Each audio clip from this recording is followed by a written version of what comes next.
Budaya sekali jaya tetap jaya.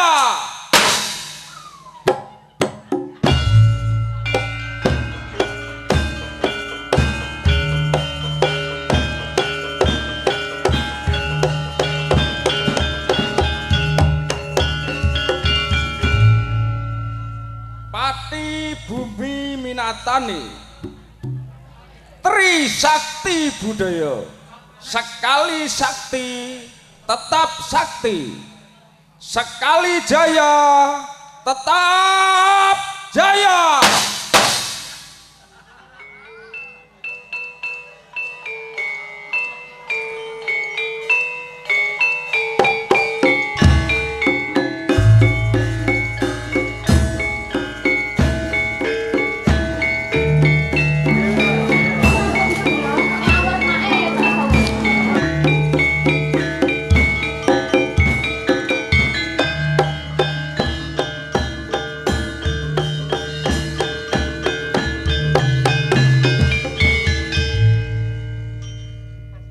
Saderengipun pawiatan kapurwakani badhe hangaturaken tari gambyong pariyanom gending sumanding karsa para pradangga sumangga.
Assalamualaikum warahmatullahi wabarakatuh.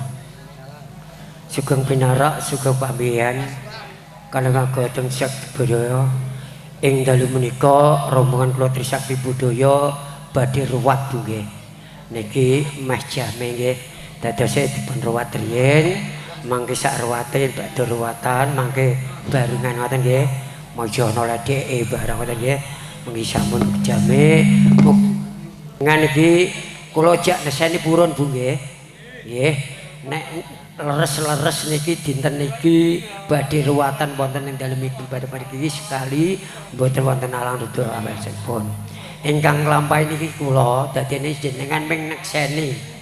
Nek nyata-nyata anak siji niki ajeng diruwat. Ngoten nggih. Jenengan kula aturi pinarak ingkang seca kados pundi ruwatan nika. Nggih, kula sampun cerita kali bapake wau. Nek cerita niku nek riwatan meh padha mawon Pak. Ming cuma dewi desa dewi cara. Ngoten nggih. Dadi nek riwatan niku nggih pancen ngeten iki. Ngoten nggih. Matur nuwun. Akhirus salam. Wassalamualaikum warahmatullahi wabarakatuh.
Aduh, bapak.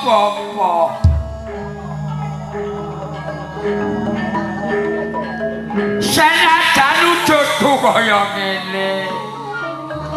Panggul aku Setro Gondol Mayu. Aduh, bapak.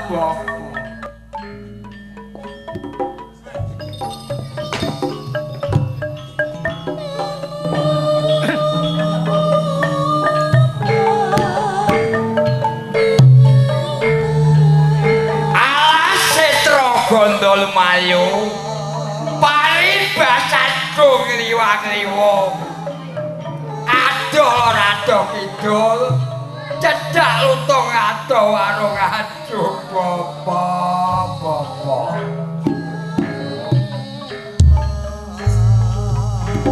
yen aku tumandha ning alas Setro Gondol Mayu ora bakal ketemu jalma manusa. Senajan wujudku kaya ngene, nanging ana sing ngukir jiwa ragaku ora liya Sang Hyang Bathara Guru.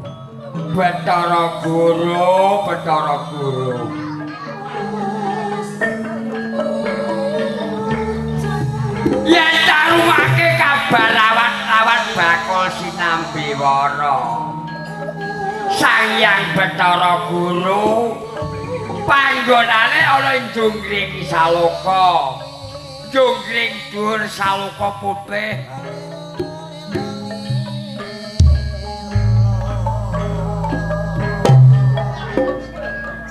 Yen aku tumandha ning Setro Gondol Mayu, ora bakal ketemu jalma manusa. Yo, tak sesingitan ning dalan perapatan aku.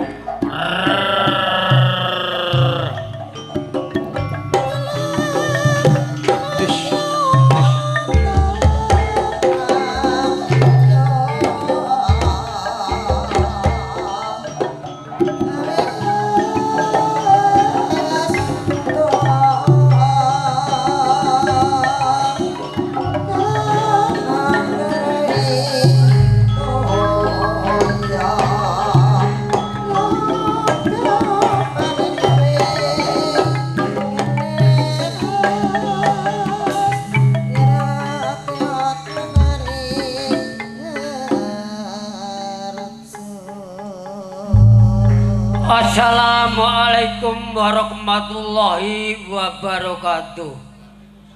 Alhamdulillah wa syukurillah wala hawla quwata illa billahi alil wadin. Amma ba'du. Yo, aku ki rumangsa bingung atiku. Anggonku urip nang alam donya iki bingung. Kenapa anggonku bingung iki ora ana siji ora loro. Si guru iki merintah karo aku kono ngono diarani nang ora-ora Makassar. Iki katone wis ora ana apa-apa sing liwat ning ora-ora Makassar iki mung kejaba wit-witan. Tamangka di guru iki ngerti ngandani aku.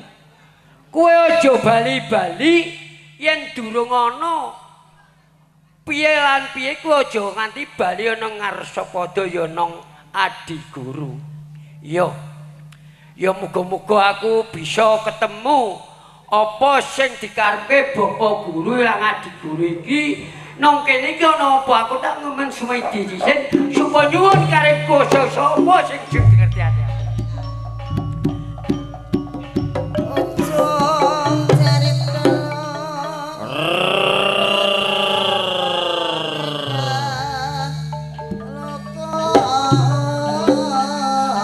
Sajae lho dalma manusa. Medhun ning alam ngarta padha cedhake Setro Gondol Mayu. Dheweke itu utusan saka gurune. Kon nunggali cetukulan tanduran. Cedhake Setro Gondol Mayu ora ana barang cetukulan, ora ana barang tanduran. Jalma manusa. Kowe yen roh wujudku, kowe rapo banyu kang bening anggon menyumedi nyuwun kersane Gusti kang murbeng jagat sak isore kayon sing semlu gedene yen manungsa kowe ora tak jugarake ora bakal ngerti wujudmu yo tak jugarake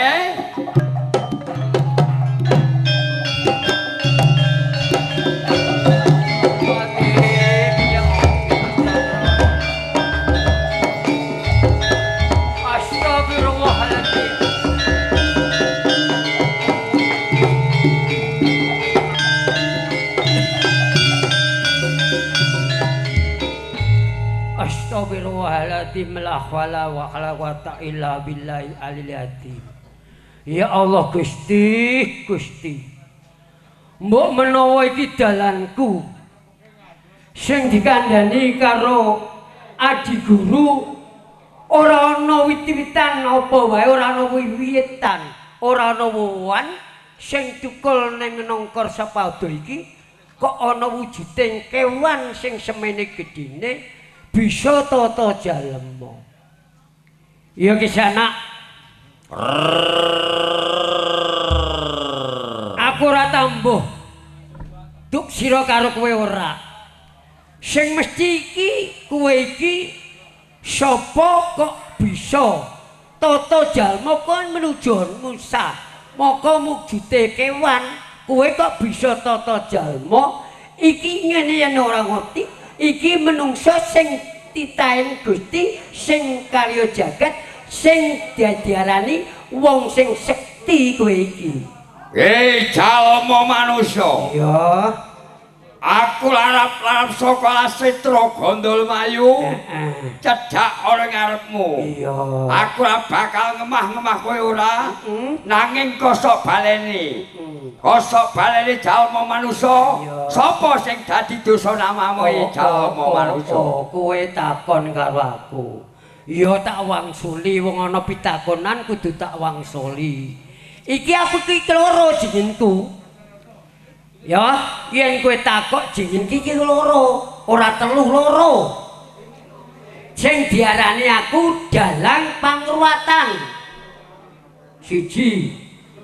Ya. Yeah. Iki rungokke sing nomor loro ya aku iki jenenge Bathara Nur Sewa. Bathara Nur Sewa. Bathara Nur Sewa, Bathara Nur Sewa. Kowe ya mesti ngerti sebabe kowe jalma sing kinacek karo Gusti. Mesti ngerti. Aku saurunge mikir kowe mbok disiki ngerti aku kan. Bathara Nur Sewa. Lah sok balimu, kowe kok nganti njugarke anggonku Sumedi iki sing mbok karepke ana gigati apa? Bathara Nur Sewa. Aku cedhak ora ngarepmu. Yen pandulu kuwe manusa sing ejawantah. Ya pancen. Panggonanmu ning Kayangan Jungkring Saloka. Pancen. Bathara Nur Sewa. Aku njaluk tulung marang kowe. Aku larap munggah ning Kayangan Jungkring Saloka. Paribasan Bathara Nur Sewa maguguk makutha waton. Gondan tanpa tatanan aja takon dosa. Jungkring Saloka tak bibatang sayuta Kena. Ya.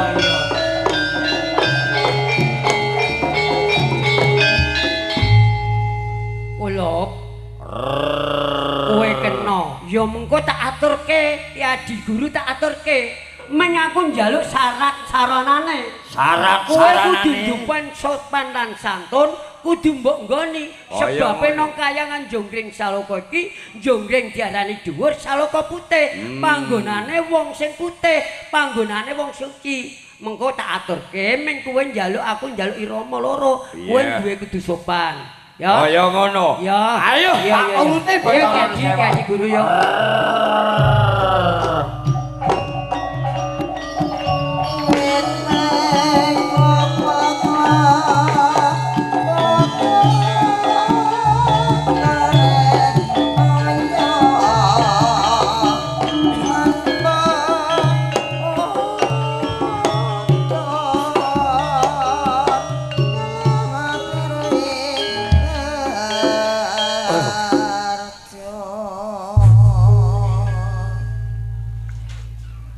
Assalamualaikum warahmatullahi wabarakatuh. Waalaikumsalam warahmatullahi wabarakatuh. Sugeng Guru, sugeng. Alhamdulillah.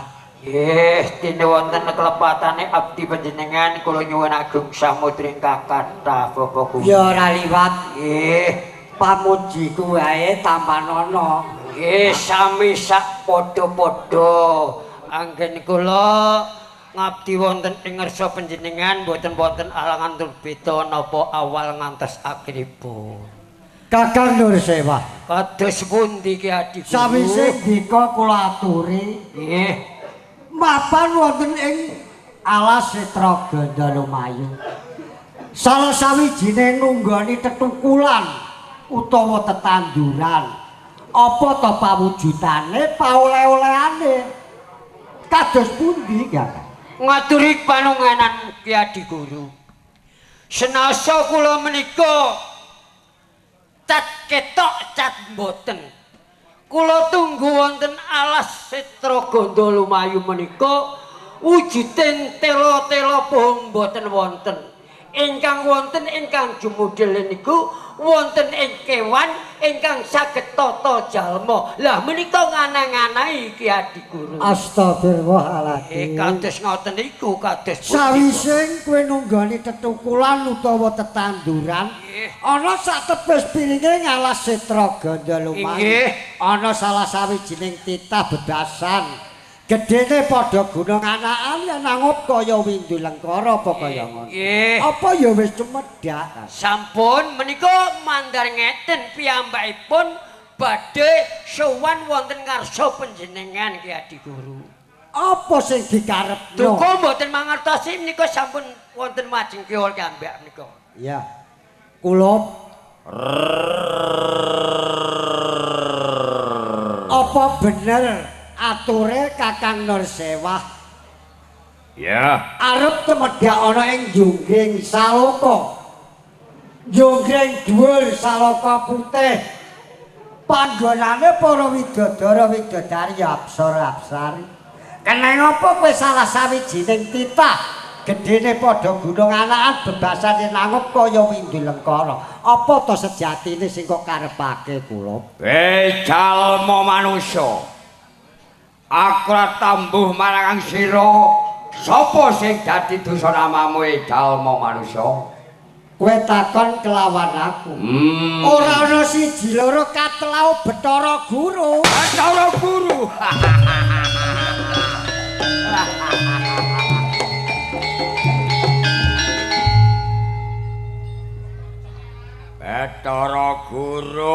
Bathara Guru.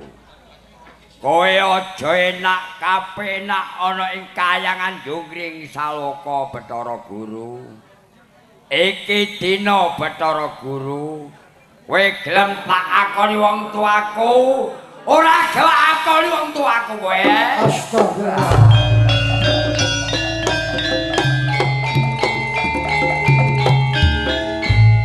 Kakang Nur Sewah, Kados pundi Ki Adi Guru? kowe wis krungu dhewe tetembungane kula. Ngerteni yen aku Bathara Guru diakoni wong tuwa. Ketemu pirang perkara. Kula kowe aja gampang gumpung malah golok mlebu bumbung dandang cendhek rogan. Kena kowe ngakoni yen aku wong tuamu. Iya. Sepisan yen kowe bisa medharake sejarah utawa dongeng nganti jumudule marang Kang Sira. Ora esuk ora sore kowe tak akoni titise Sang Bathara Guru. Parandene yen kowe ora bisa medharake sejarah utawa dongeng, kowe tak nggo pengewan-ewan ana ing Jonggring Saloka kula. Bathara Guru. Kowe tak akoni wong tuaku padha karo Selak Bathara. Yen aku bisa medharake sejarah lembaran utawa dongeng. Sejarah lembaran wae dongeng yen jumbuh kalahan Sang Hyang Bathara Guru, ora jumbuh cilik mbok gawe lara, gedhe mbok tugal guluku mbok dikira kawah candra di muka ya. Bathara Guru, Kepiye kula? nalika duk rika ing kayangan Jonggring Saloka, Kowe melek para widodara apsara apsari. Kowe seneng karo Ibu Betari Durga. Ibu Betari Durga anggere nyawang paribasan kowe nyidam wae cemalu. Kowe kemecer ngiler arep nyetep madune Ibu Betari Durga. Ibu Betari Durga langgapi marang kowe. Amarga apa? Bathara Guru kowe dicacat. Cacate wis tangane papat, ngarep loro, mburi loro. Sing ngarep mbok tumindak becik, sing mburi mbok jail pecakil tumpak amu lembu andi. Nganti dadekke drek dinudrek oleh kayangan Jonggring Saloka. Ibu Betari Durga mbok puto-puto, mbok bujung-bujung. Ibu Betari Durga medhun saka kayangan Jonggring Saloka. Ibu Betari Durga kesandung samping wiyak katon menise. Kowe nyawang menise Ibu Betari Durga paribasan Tirta Kamandanu netes ning Bantaya ora Bathara Guru. Kakang Nursewah. Kados pundi Ki Adi Guru? Tetembunganing kulup setitik wae padha karo nyonyok rasaning batin. Kados pundi Kakang? Ki Adi Guru, ngeten mawon, cekak aos mawon. Mbok menawi bocah niki ngaku panjenengan niki tiyang sepuh. Mbok nek mboten saged ngujarake antara dadine piyambakipun Purbawasesa tumeraping kula mawon. Iya. Mangke nek mboten saged ndunungke mawon. Barang dhewene buka lembarane sejarah mawon. isih kelingan. Lah ngoten. Sapa wonga cemondokan ana ing Jonggring Saloka ana salah sawijining pawestri. Ayune wae endaking Sulih Siswarna. Tak cegate ora gelem apa sing dadi kekarepku. Nganti dhewene tak bujung. Tak cedhaki mrepat bebasan. Nganti dhewene tiba bebasane. Wentes katon. Aku ora bisa ngendhaleni hawa kanapsonku. Aku nganti netesake kama kulup ana ing Bantala. Ah, kula nggih saniki cekat-cekat ngertos. Diarani wentis niku napa to? Wentis niku kecet. Cara Jawan Kadewan niku kecet. Wong wedok aja nganti ketok kecete. Ngoten nggih. Wentis niku kecet. Lah iki bab barang wadi. Lah kama kulup iki nek ora tak resiki. Nggih. Daepo kuyak wadiku ana ing Jonggring Saloka. Tamangka Jonggring dhuwur Saloka putih. Nggih. Senajan dika menika pinisepo. Kae Kakang jikono wadah Brama Gendhaga. Brama wadah Gendhaga tutup. Kanggo menapa Si Adi? Kok sapa wae aja nganti ngerteni anane jikok Brama Gendhaga iki mang. Barang Brama Gendhaga wis kok aturake ning ngarepku. Tak nggo ngresiki kama kurup sing barang wadi iki. Nggih. Tak wadahi Brama Gendhaga tak tutup rapet. Aku sih melang-melang. Brama Gendhaga iki nara tak aturake panjenengane Kakang Nursewah. Daepo kuyak wadi. Kakang Brama Gendhaga kae larungen. Ana sak tepes piringe ngalas setra ganda lumayan. Kepara gawekno jogangan Kakang. Jerone 7 meter ambane 3 meter barang jogangan wis dadi kok uruke rapet. Lah iki aku wis marem Kakang. Ki Adi Guru. Jenengan menika ngendika kalih kula merintah. Kon ngegekke jogangan jerone 7 meter ambane 3 meter niku mawa werdi. Diarani 3 niku 3. Diarani darani wali. Nganten bisane sah lan sah iku ana waline. Nggih. 7 niku pitulungan. Mulane dina niku enten 7 pitulungan. Niku kula pendhem, nggih. Dadose mpun kula uruki kutu-kutu walang ataga nggih mboten ngerti. Kula tanduri sekabeh wit-witan, kula tanduri duka niku tukule napa, duka tukule napa, kula mboten mangertos piyambak. Delalah niku wonten tukule nggih niki. Napa niki? Tes jenengan napa mboten kula mboten mangertos piyambak kula. Iya, iya. Nggih. Kulup. Nggih.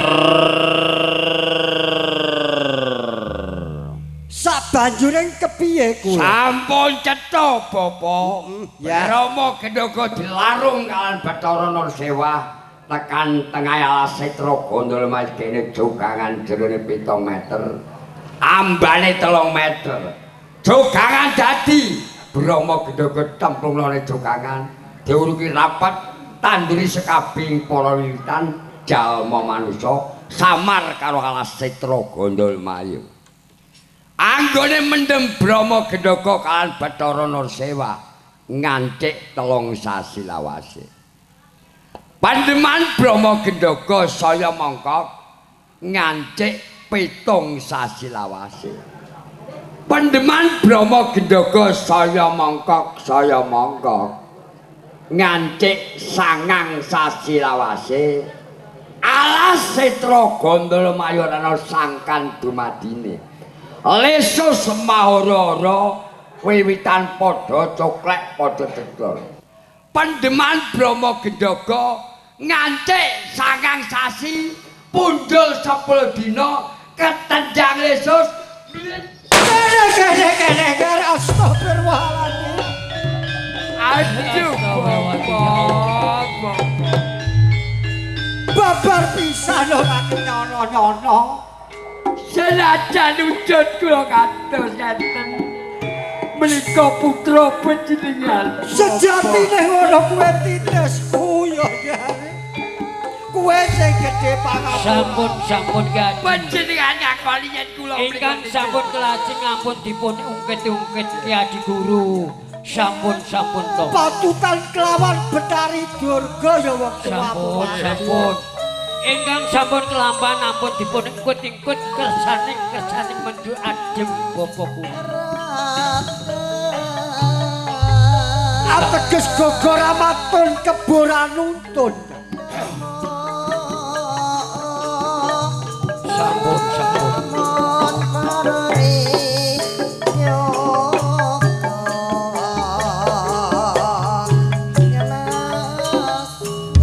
Duh kakak. Keduwuh lek urip. Sampun Ki Adi Guru ingkang sampun kawuni menika sampun dipun ungkit-ungkit mundhak ngambara mboten wonten gunanipun. Biar kulup senajan kowe ki ala dikaya ngapa? Kowe tetep titise Sang Bathara Guru. Oh. Aku ora teges dak sia marang Kang Sira ora. Yen kowe isih mapan ana ing jonggring saloka, jonggring dhuwur saloka putih, ndaepa wong tuamu, Nger.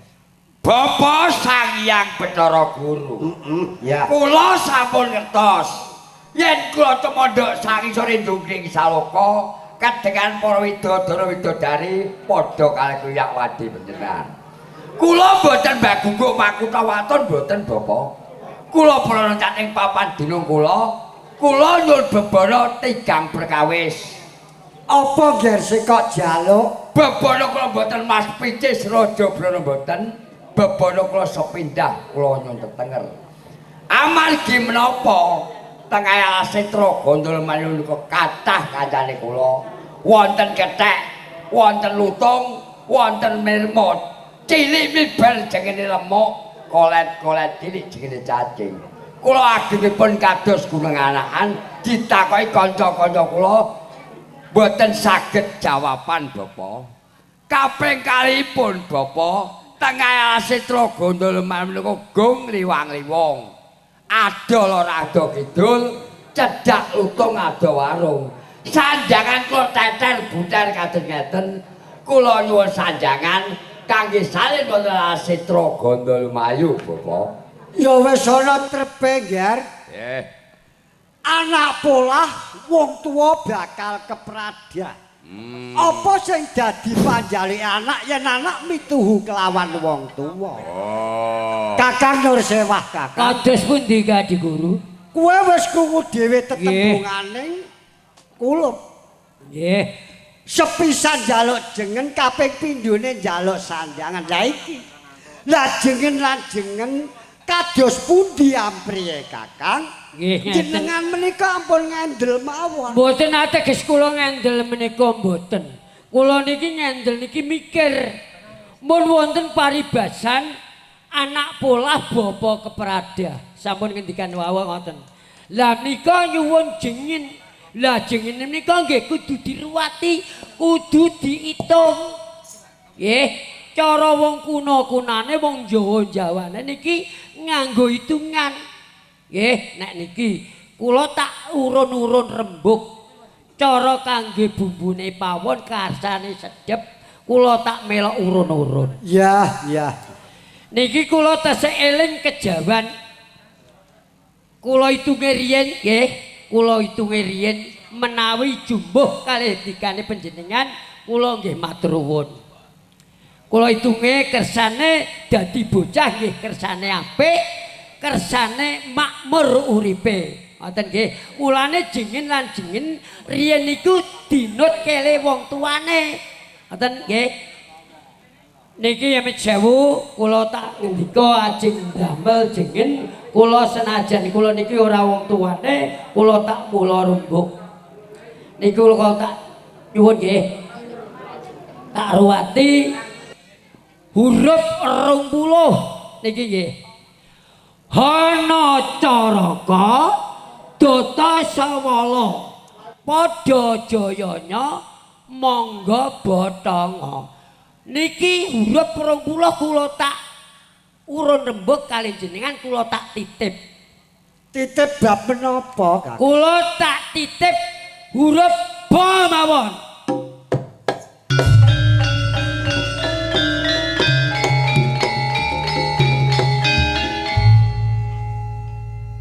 Kakang Nur Sewah titip aksara ba. Yo ngertenono Kakang. Nggih. Wektu dina iki ya sasi iki. Keponakmu tak wehi jejuluk Bathara Kala. Bathara Kala.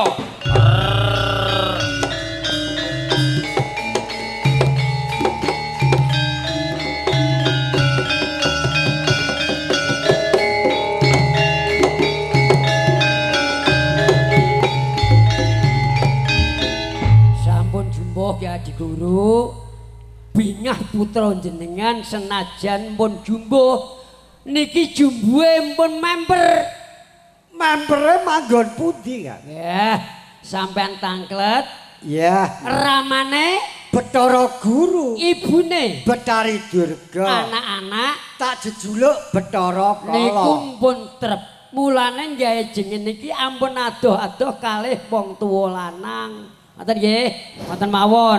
Lah nika kadhe pun jenengan. Nggar Bathara Kala. Ya iki kanggo selawase jenenganmu. Nggih. Yen upama ditakoni kanca rowang jejuluk Bathara Kala. Bathara Kala nami kula nggih. Aku rada siya marang Kang Sira ora. Kowe balya mapan ana ing papan padununganmu ya. Bapa Sang Hyang Bathara Guru. Ya. Panjalukane Bathara Kala yen dereng buntas mboten bali wonten alas Setra Gondolmayu. Apa maneh? Yen wis buntas kula bali wonten alas Setra Gondolmayu.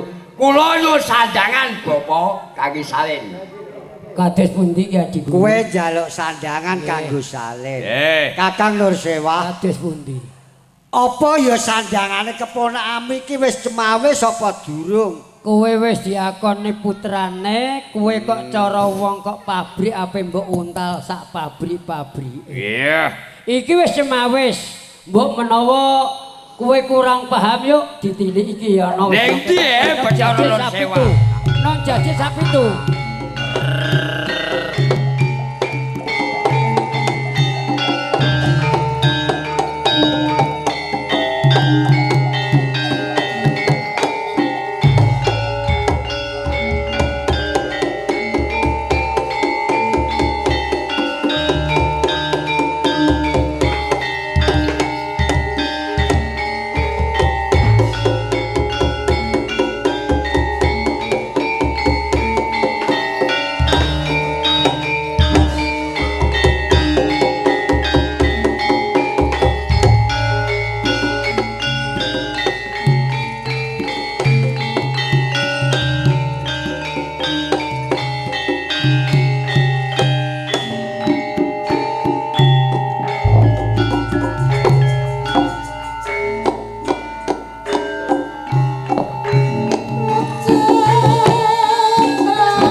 Bathara Kala.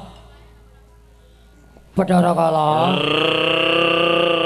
Kowe njaluk jengene wis diweki. Njaluk sandangan ya wis diparingi. Kowe aja ngreget-ngregeti nang kene. Iki nggone wong putih. Kowe engko nek nang kene terus, patayat-payat yo kabur. Kowe bali-bali ae bali. Bapa Sang Hyang Bathara Nursewa. Kanton sepindah jalukane Bathara Kala. Nggih ngene wae. Bapa Sang Hyang Bathara Guru. Kepiye, Ger? Kali siji jalukane Bathara Kala. Bathara Kala, iki tak sera, iki aku serene wis cukup. Aku medharke ansaran huruf Romulo. Iki menawa aku iki kenek benduning karo Gusti, muga-muga aku tak sowan karing Gusti tak salat supaya diresiki dosa-dosaku. Oh, kaya ngono Bathara Nursewa ya.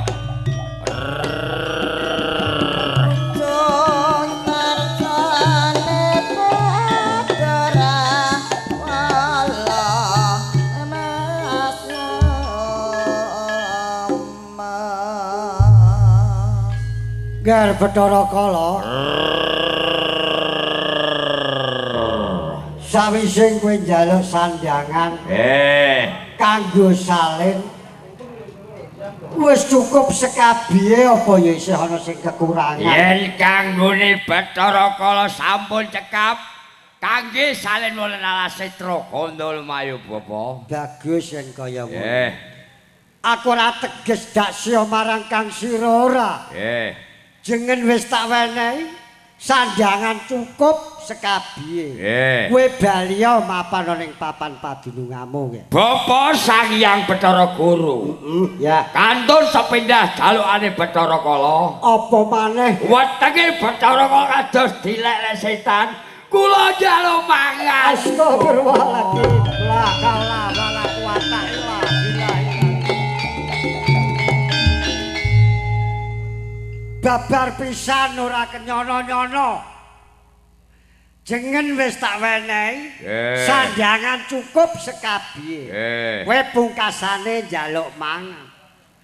Pakanmu wae beda kelawan wong tuamu. Yen wong tuamu anggere teko sangkan. Bebasan ana buah-buahan utawa sego mesti bakal tak pangan. Kowe beda kok nggih. Bapa Sang Hyang Bathara Guru. Ya. Kula badhe taklet dhateng panjenengan. Yen panjenengan saking sangkan wonten sego blas sampean pangan, sego jagung sampean pangan, wowohan sampean pangan. Lah pangane Bathara Kala menika napa, Bapa? Kula kok bingung. Iki rungokno pakanmu ya nggih. Nganti Kakang Nursewa oncat saka ing Junggring Saloka. Aja nganti ngerteni pakanmu. Ateges tegeling kutu-kutu walang atoga wae aja nganti meroy. Iki rungokno lena pangendhamu kowe dhewe. Abot sanggane Bapa nggih.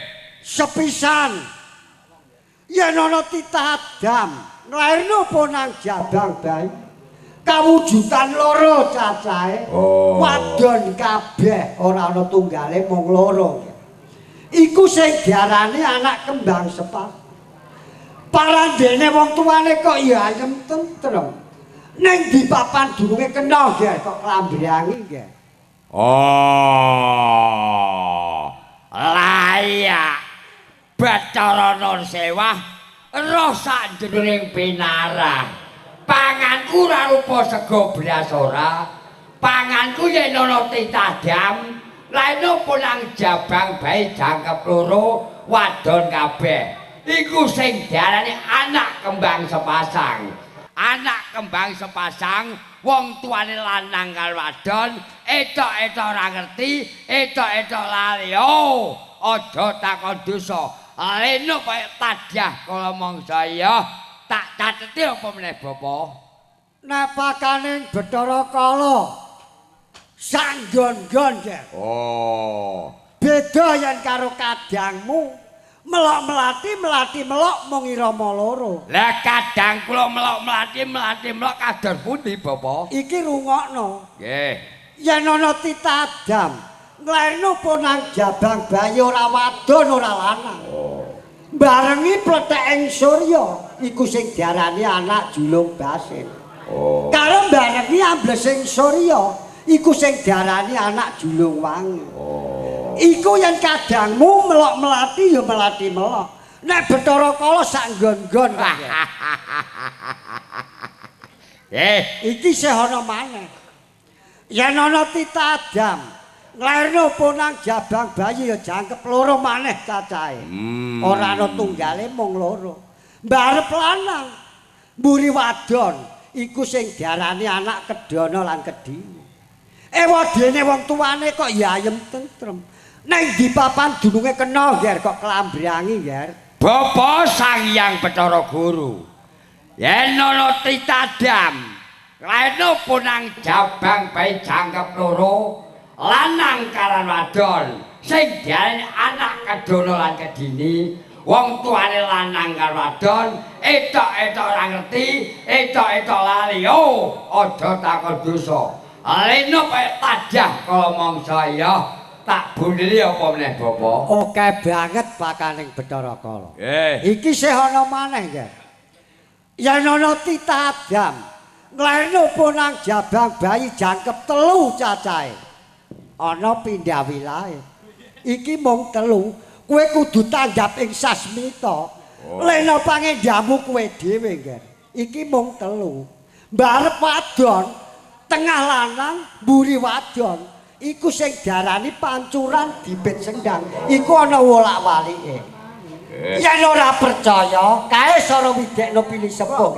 Nek wong tua bebasan wis wareg mangan asin. Wareg mangan pedes. Akibate bocah nger sing nanggung wisa. Wong tuane kok ya ayem tentrem. Neng di papan gununge kena nger kok kelambrangi ya. Bapa Sang Hyang Bathara Guru. Yen ana titah Adam, nglairno punang jabang bayi jatahe 3. Sing barep wadon, sing tengah lanang, sing mburi wadon, iku sing diarani pancuran dibet sendang. Wolak-walike bapa, sing barep lanang, sing tengah wadon, sing mburi lanang, iku sing diarani sendang dibet pancuran. Wong tuane lanang karo wadon, etok-etok ora ngerti, etok-etok lali. Oh, aja takon dosa. Leno kaya kemah-kemah dadi apa Bapak ya? Oke banget ya nger pakaning Bathara Kala. Nggih. Nek mbok etung ngono 40 caplokan. Iki sih ana maneh kok, Nger. Nggih. Yen ana titah Adam, nglairno ponang jabang bayi jangkep loro maneh cacahe, Nger. Beda-beda, Nger. Iki mung loro. Lanang kabeh. Iku sing diarani anak ubluglan lawang. Ewadene wong tuane kok ya ayem tentrem. Neng di papan dununge kena nger kok kelambrangi, Nger. Bapa Sang Hyang Bathara Guru. Yen ana titah Adam, lairno punang jabang bayi jangkep loro, lanang kabeh sing diarani anak ubel-ubelan lawang.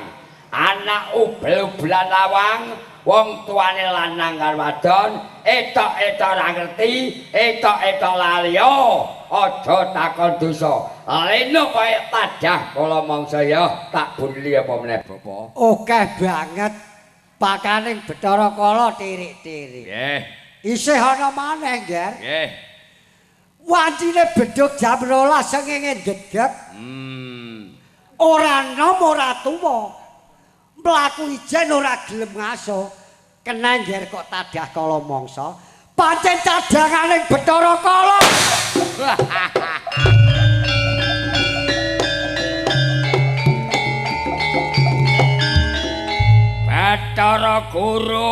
Bathara Guru. Senajan kowe wong tuaku, senajan sing ukir jiwa ragaku, ora taplak andeng-andeng.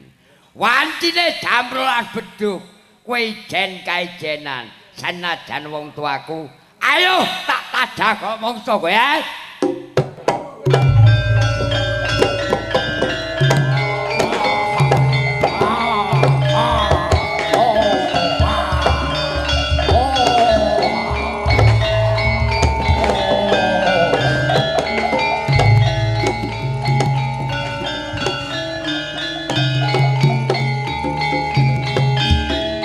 Astagfirullahaladzim, ketrucut tetembung aku. Betara guru ya. Sejatine wancine bedhug.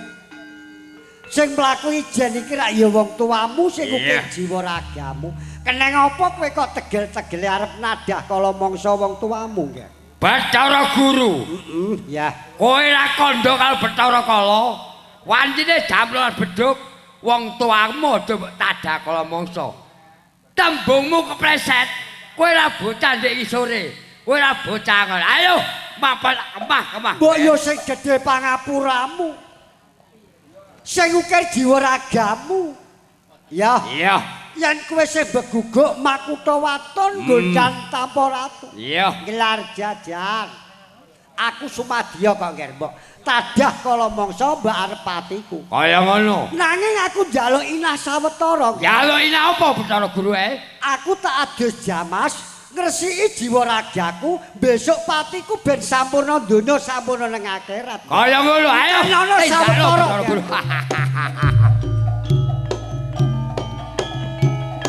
Leres karatara tresno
rada radat sowanku. Kluwat ae Bathara Guru. Ayo mapal kemah-kemah dadi apa kowe? Lho ya jembak angen patiku apa kaya ngono. Ayo kepleset tembungmu kowe ae. Ya, Gan. Wong tuwa ngono ora suwala. Iya. Upama idu kok bakal tak dilat ora mung. Aku njaluk inah sawetara kelawan kowe. Njaluk inah apa Bathara Guru ae? Coba ngedepel ngulon dengak dhuwur mengko apa suasaning dhuwur. Kaya ngono. Kena kowe nadah kaya mongso wong tuwa. Lakoni kowe.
Percone entek Bapak. Kepiye, Gal?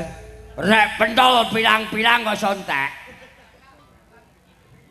Bapak Bathara Guru.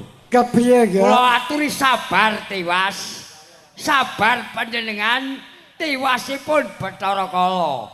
Bathara Kala kedepel ngulon nenggak dhuwur. Saking eling wangi Bapak.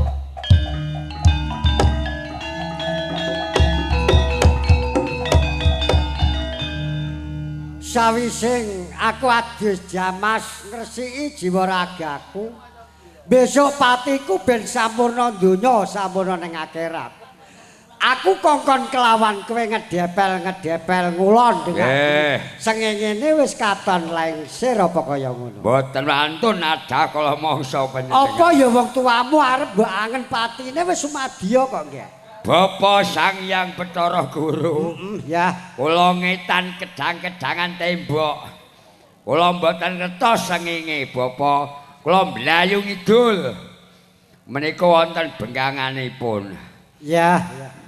Bapak Sang Hyang Bathara Guru. Kepiye, Gar? Senajan ora kelakon nadah kala mangsa panjenengan nanging isen-isene Bathara Kala menika enten lho Bapak. Ana apa? Ning desa Glawang Kidul ana titadam nglerno punang jabang bae siji tanpa dulur tanpa batur. Kowe aja ngapusi aku. Tak kambrangi rino kan bengi lho Bapak. Bathara Kala. Ketembunganmu aja angger ngucap.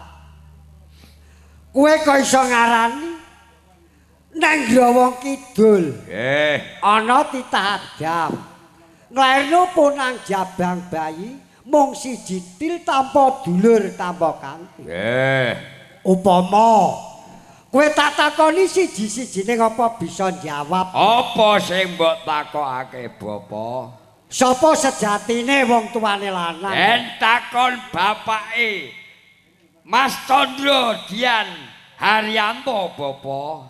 Kok titis nggih? Dik iki kok pletat-pletot. Kula niku mamang wah. Lah garwane sapa Ger jenenge? Garwane Bapak Arianto.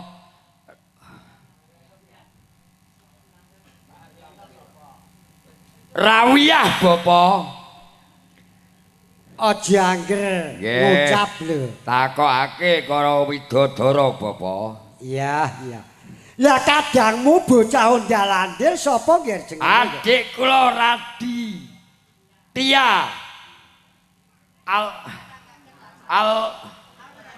Alian Alpian Yudatama Bapak. Nggih. Iki ngene Ger. Nggih. Bapake dalah ibune Sarat Sarana. Oh. Sajen lan sesaji pinangka gantining Bathara Kala. Oh. Yen bape ngerteni kadangmu bocah Ondalandil entenana sawetara. Kula tak ngertosi adik Kula kula pengen Raditya kadangmu, Bapak. ya. Kadangé mboten lampyak awur-awur Bapak.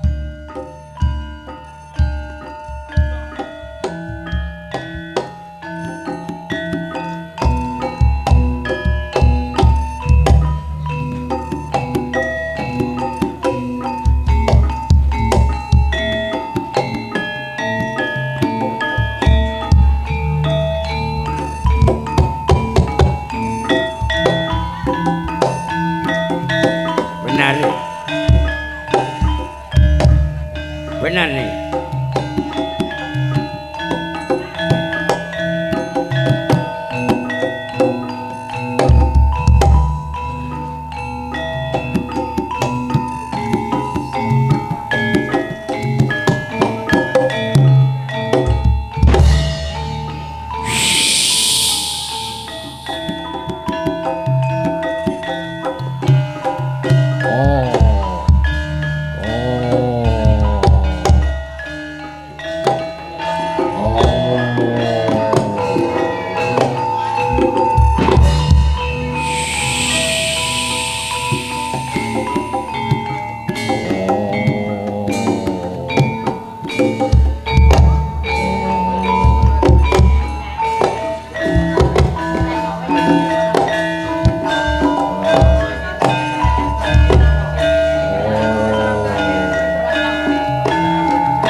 Gar Bathara Kala. Iki kowe ngerteni kadangmu wis mati. Adik kula Raditya wonten teng ajeng kula. Iya. Bapak lan ibune sampun teng ajeng kula. Kula badhe ngertos adik kula Raditya kadenge mboten lampyak awur-awur. Ning di papanduling adik kula Raditya, aduh kula cedhaki, cedhak kula aduh. Bagus yen Kula tak ngertosi kadenge mboten lampyak awur-awur Bapak. kepara kanggo dulur Senarawedi. Sambyak satindak, sapecak jagan. Aja nganti kok ganggu, aja nganti kok ridu. Apa sing disejo kasembadan ya? Ora ana alangan sawiji apa kalis bebaya. Kula tak ngertosi adik kula Raditya Bapak.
Bapak Sang Hyang Bathara Guru.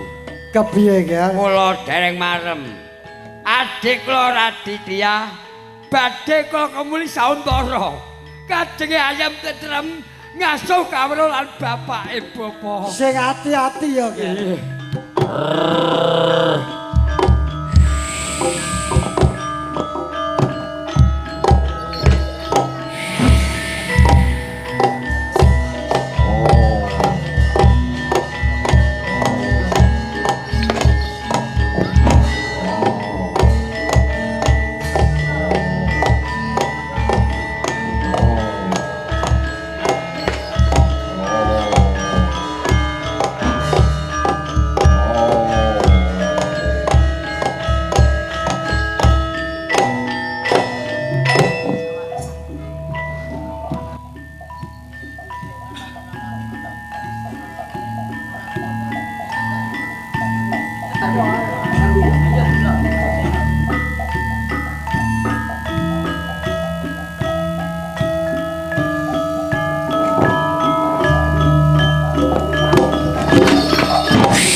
Bathara Kala. Iki kowe tenaga mbok entek-entekno, anjen wong jengene wong kowe iku watak ora iso mari. Watak Bapak. Iki jana gawe sing kanggo kowe. Gawene Omahe iki diubengi, bocah-bocahe aja nganti samar. Sebabe menungsa iki ora uripe nang growong bloko. Tekadang gedhe, tekadang nang Korea, nang luar Jawa. Yuk tili yuk. ayo kamare adik kula Raditya. Ayo Bapak.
ngerti bocahe, ngerti kamar-kamare. Kamar-kamare adik kula Raditya. Iki wis cukup.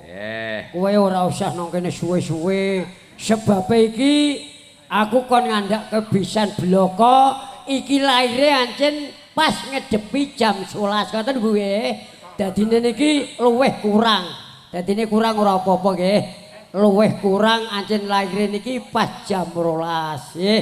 Kowe bali ae bali. Bapak Sang Hyang Bathara Guru. Yen aku tumandhak ana ing Glowong Kidul, kecekel bocangon Glowong Kidul. Aku dibebes karo bocangon. Aku bali oleh Asitra Gondol Mayu. Pamit, pamit Bapak.